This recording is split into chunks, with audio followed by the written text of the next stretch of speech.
Good afternoon, everyone. Thank you all for being here, and thank you so much for having me. I'm Kamal Jethwani. I'm the Senior Director for Innovation at Partners Connected Health, and I'm a primary care doc by training. And I have spent the last 8 years of my career investigating how wearables, mobile devices, and sensors can improve care delivery for our patients. And you know, there's a lot of research out there today that shows that these wearables can actually help improve care. Fitbits, for example. It's very common, everyone knows about them. But did you know that if you wear your Fitbit every day for a month, your activity levels will go up by 18%? Just that, just wearing it every day, no other magic. So you would wonder that with 400 devices on the market, why isn't everyone just so much more active, and like, why hasn't everyone lost a bunch of weight? The magic in the statistic I quoted was the word every day.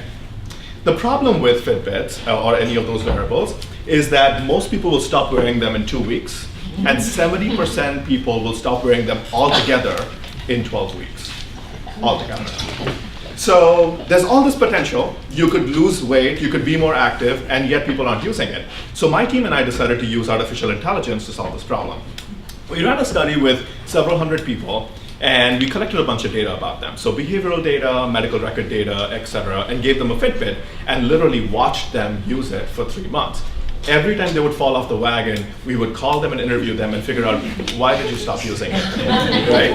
And then nudge them to get back on track, and then watch them again, and they would fall again, and we'd call them again. This continued for 3 months, and we collected all this amazing data, and we put it in what we call a machine learning algorithm.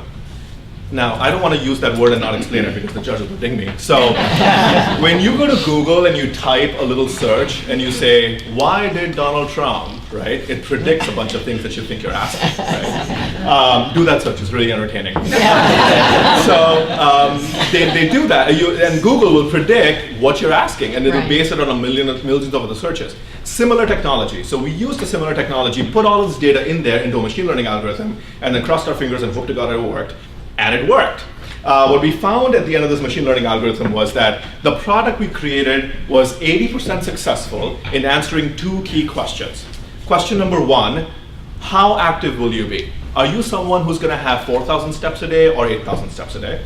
And question number 2, how regular will you be with your activity? So will you be someone who's like 10,000 steps on Monday and Friday and nothing in the middle? Or are you going to be someone who's 2,500 steps consistently every single day?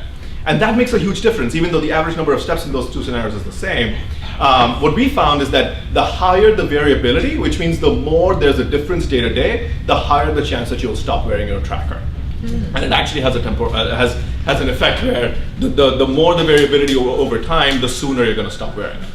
So armed with this, we're now conducting a new study that validates this, so that proves that this is actually true and that it works for 80% of the times. And then it also is going to answer our next step question, which is, what do I do when I know someone's going to stop using the data or their tracker, right? Like, how do I change it? So we're investigating 3 techniques that we're using with people that'll help them get back on track. At the end of the study, what we're going to have is a program that's going to make these predictions, and it's going to give us a solution to keep people on track so that every single person will be able to wear their tracker for 12 weeks minimum, no matter what.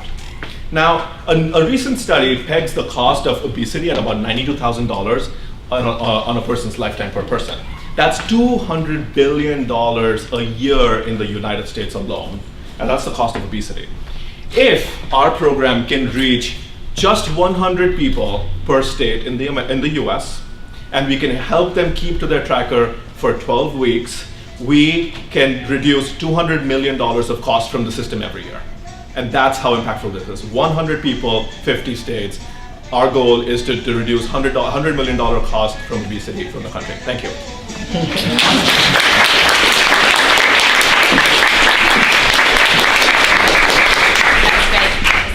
Totally great, and I'm sitting there feeling, I'm not wearing a tracker. I would be the one that like quits wearing it after a week, and I'm clearly like this, so I'm probably going to fall off the wagon anyway. We're still enrolling. Okay, I would love to do that. Okay, Christine, let's start with you.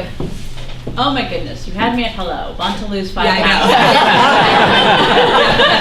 And it was amazing how you didn't have the visuals, and you actually didn't reference that, but it was enough to kind of hook you in.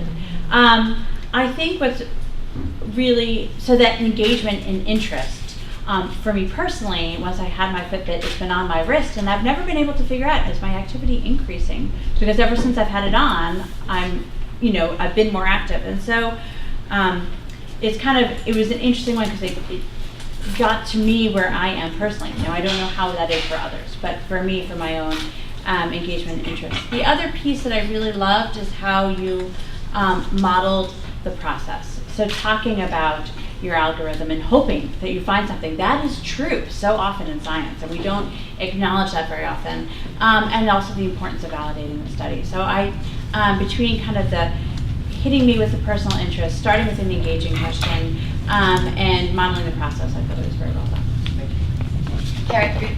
Yeah, I agree. Very well done. I once was getting trained by an actual media trainer who said that the key to everything is sell me on the problem, then sell me on the solution, right? And we're all familiar with the problem of the extra 5 pounds.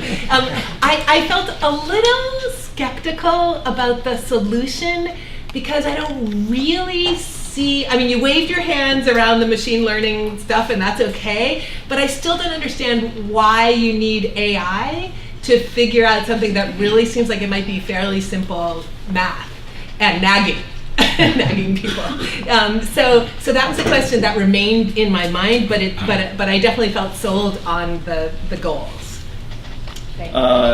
Yeah, agreed. Great presentation. I love the hook at the beginning. Yep. Love the stats that you scattered throughout. Thought it was a very logical argument. I thought your one slide was a little distracting after a while, so I may have maybe started with a picture of Richard Simmons, or just had a blank screen, and just actually used a prop, like actually showed your Fitbit, something a little, kind of a little more personal, but really well done. Yeah. Yeah, I would echo the other the things that everyone else has said, and also just that it was really easy for me to follow when you were talking about the trends that you were describing without seeing anything on the screen. I think because when you were talking about the relationships between the different variables, you were just speaking sort of generally and not with a specific, correlation coefficient or anything, which we didn't need, but that was great. We could just sort of visualize those relationships.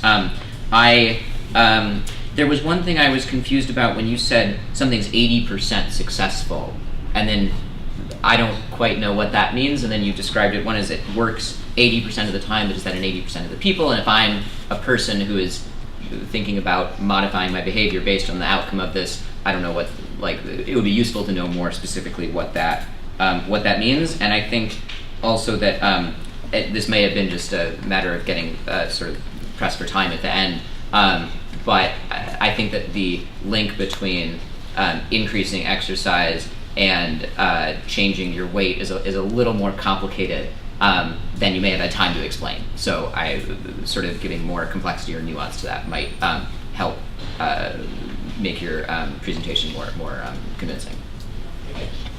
Thank you.